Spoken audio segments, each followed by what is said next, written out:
नमस्कार मंडळी, तुम्हा सर्वांचं आपल्या श्री महालक्ष्मी या चॅनेलमध्ये खूप खूप स्वागत आहे।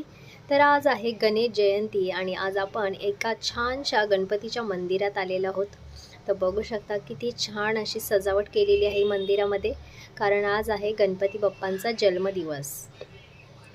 तर चला मी आज तुम्हाला दर्शन करवते। आणि खूप आज गर्दी आहे, कारण बाप्पाच्या दर्शनासाठी सगळे लोक आलेले आहेत आज। कारण आज दुर्वा गणपती बाप्पांसाठी मोदक आणि आपण जे गोडाधोडाचा नैवेद्य बनवतो तो बाप्पांसाठी आज आपण अर्पण करायचा असतो। फूल अर्पण करायचं असतं, हे खूप शुभ मानलं जातं आणि आपली हर एक मनोकामना पूर्ण होत असते। नारळ अर्पण केला जातो, त्यासाठी आज खूप भाविकांची गर्दी आहे बाप्पाच्या एका दर्शनासाठी। तर बघू शकता तुम्ही बाप्पांचं किती छान असं रूप आहे आणि सगळ्यांनी फुलं वगैरे आणून बाप्पांची अशी सजावट केलेली आहे। बाप्पांना हराळी असेल, नारळ असेल अर्पण केलेलं आहे।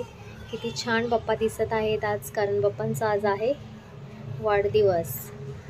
तर असं मस्तपैकी बाप्पांचं दर्शन झालेलं आहे। तुम्हीही दर्शन करून घ्या जर तुम्हाला नसेल कुठे बाप्पांच्या दर्शनासाठी जाणं जमलं तर हे बघा, आता आपण गणपतीच्या मंदिराच्या हॉलमध्ये आलेलो आहोत। इथे महाप्रसादाची सोय आहे, खूप छान पद्धतीने इथे सोय केलेली आहे। महाप्रसादही अगदी भारी होता, वरण भात, वांग्याची भाजी, बुंदी असं इथं महाप्रसाद ठेवला होता आणि खूप लाखो लोक आले असतील, इथे मोजू शकत नाही एवढी मोठी रांग होती आणि खूप छान यांनी सोय केलेली आहे।